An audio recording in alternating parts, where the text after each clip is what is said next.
I want to thank the folks at Providence Public Library for hosting us. I think probably everyone in this room has been able to enjoy this space, but not everyone in our great city has been able to enjoy what they've done here to transform this entire facility, and it is exceptional. So thank you to PPL for not just hosting us today, but for lifting up this building as a place where we can reconnect community and invite the entire city in to learn in new ways. It's an example to us all. Joe mentioned it, but I think it's worth repeating. One of the kind of unfair components to politics in particular is that so many things in the public sector take time. And so the cruelty of timing can be that I sometimes get to cut ribbons for projects that were started way before me. And then after me, the next mayor will cut ribbons on things that I started.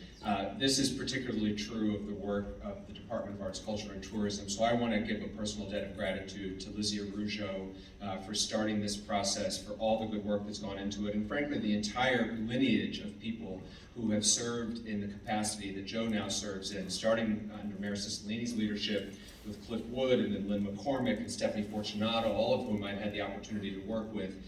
They have all been exceptional leaders, and I'm grateful for their help in helping our city get to this point. But I do want to acknowledge and express gratitude for our new director from, I would say hanging up his acting role, but as we can tell from some of his performances, he still hasn't lost it all entirely. But Joe Wilson Jr. is, I'm confident, going to build upon that legacy and take this department to the next level. And thank you so much, Joe, for stepping into this role. You and your team, to Tim and Micah and the rest of the ACT team for helping us get to this point today. I believe that a fundamental part of city government is to find ways to bring people together, to unite this community, to help move us forward. And there are a few better ways to do that than through the arts. Arts helps build healthy and vibrant communities.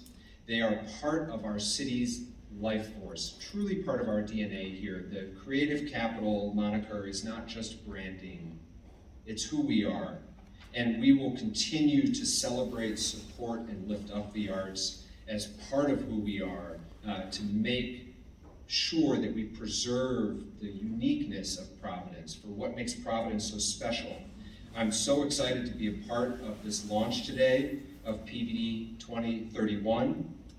This collaboration started during the pandemic, while artists and small businesses were experiencing hardships and shutdowns.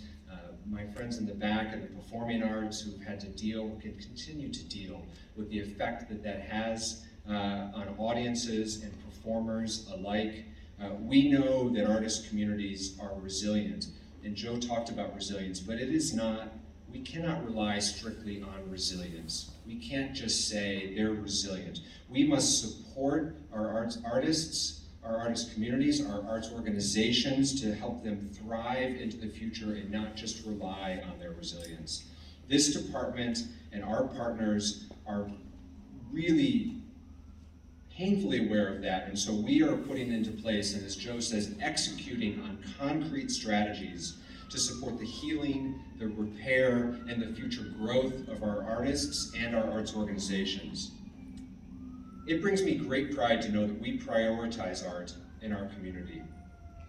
And I recognize that we need a plan like this, one that asks tough questions and poses realistic and measurable solutions that can be used by both the city and the community. We must center art as a public good to reduce barriers to cultural experiences and expand arts equity. As I said, we pride ourselves on being the creative capital, and to continue that level of excellency, we need to operate as a city where we dedicate our time and resources and energy into creating long-term sustainable and growth plans for our artist communities.